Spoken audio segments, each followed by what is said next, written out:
Hey buds, socialism done left here for logic done left, where I use facts and logic to destroy a right-wing argument. Oh, you know this is gonna be good.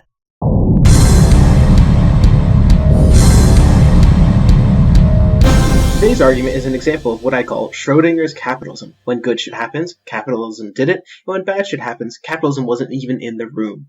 Capitalism has a specific definition. It's when the ownership and exchange of capital is completely private. In other words, when all transactions are between voluntary participants. Who wants to bet he's gonna completely ignore this definition so he can strawman it?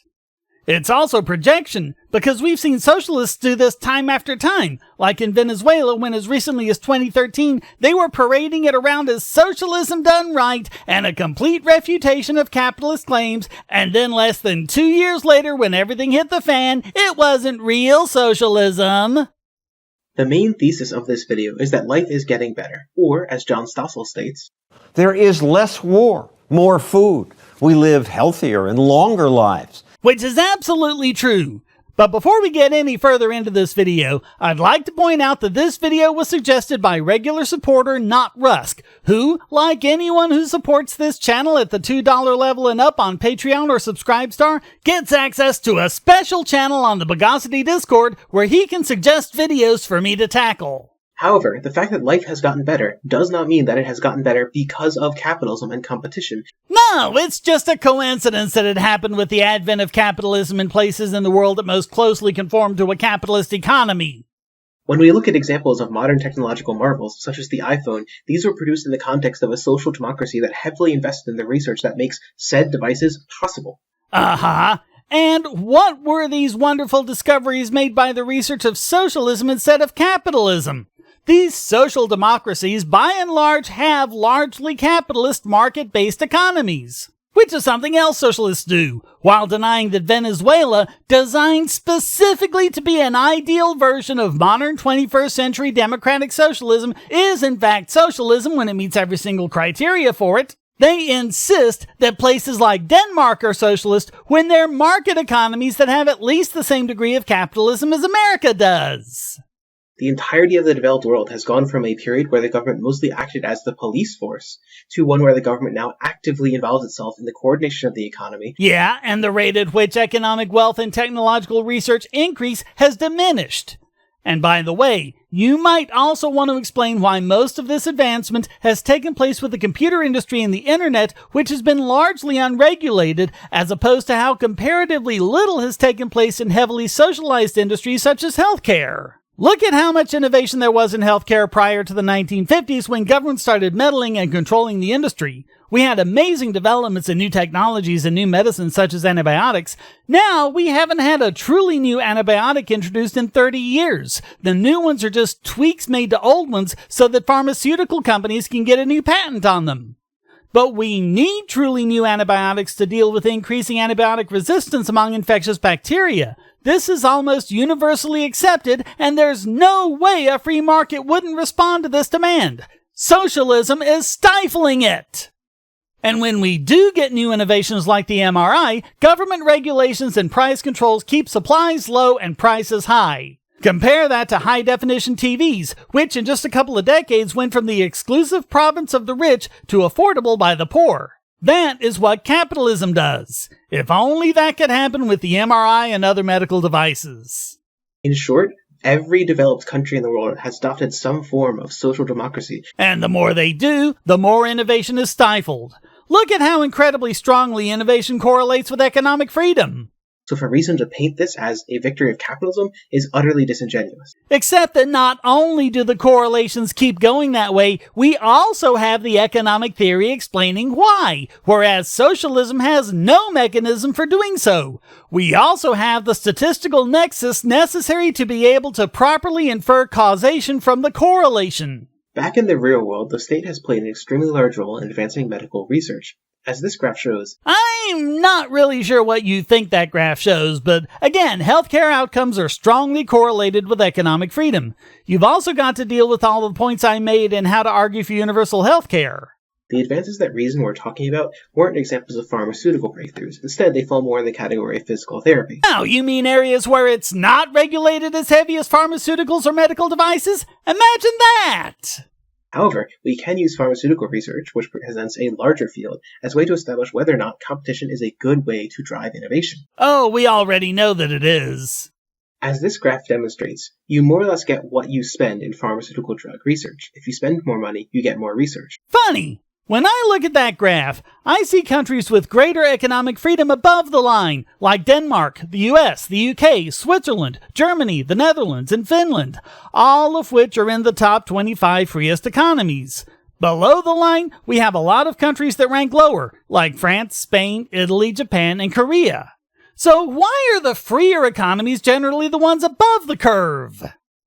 Instead, when we look at overperformers, we find countries like the United Kingdom, the Netherlands, Denmark, Sweden, countries which are generally on the more social democratic side of the scale. Wow, really? Did you hear he gave essentially the same list I did, mentioning countries that are towards the top of the economic freedom scale? So yeah, my initial prediction was right. He's taking freer markets and pretending that they're more socialist markets. Hey, why aren't you guys wanting to look at Cuba anymore? Tell me that. I remember when that was the socialists' go-to for what a wonderful job socialism did with healthcare. Maybe because we all know what a crap hole Cuba is and how terrible its healthcare is, so we're not going to fall for it anymore? Let me guess, Cuba is now not real socialism either. In fact, when we specifically analyze public versus private research in pharmaceuticals, we find that public sector pharmaceuticals do almost twice as well. When the FDA puts a drug up for priority review, in other words, when they make it jump through fewer regulatory hoops to introduce it. Didn't think that argument through, did ya? When reason asserts that the middle class has been shrinking because the upper income class has been growing, they're simply lying. No, they are not! They have the research to back them up! You're the one lying! Let's use Pew Research's definition of middle income as someone who is between 67% and 200% of the overall median household income of the United States. And how is that metric valid? Using this definition, we find both of the number of people in lower income and upper income have been increasing by more or less the same amount. Because the median increases along with them, you dolt! The number of people who were lower income in 1971 was 25%. Nowadays, it's 29%. But what was their purchasing power? How many high-definition TVs did the poor have in 1971? They have more high-def TVs today than they did total TVs in 71. And the same is also true for the amount of food they have available, square feet of living space, and how good repair it's in. Amenities such as refrigerator and air conditioning. More of them have reliable cars, personal computers, high-speed internet access, video game consoles, and guess what? Most of them have a supercomputer that fits into their pocket that can also make phone calls no matter where they are. Oh, but the poor were so much better off in 1971. Right. So what these graphs are really telling you is that income in the United States is becoming more unequally distributed. Lie! Back to the graphs. We know that equal distribution of both income and wealth are correlated with freer economies, not socialist economies. In short, however, reason is trying to assert that upwardly mobile incomes are a result of capitalism and of competition. They are! We have a strong correlation for that, too. The Soviet fucking Union.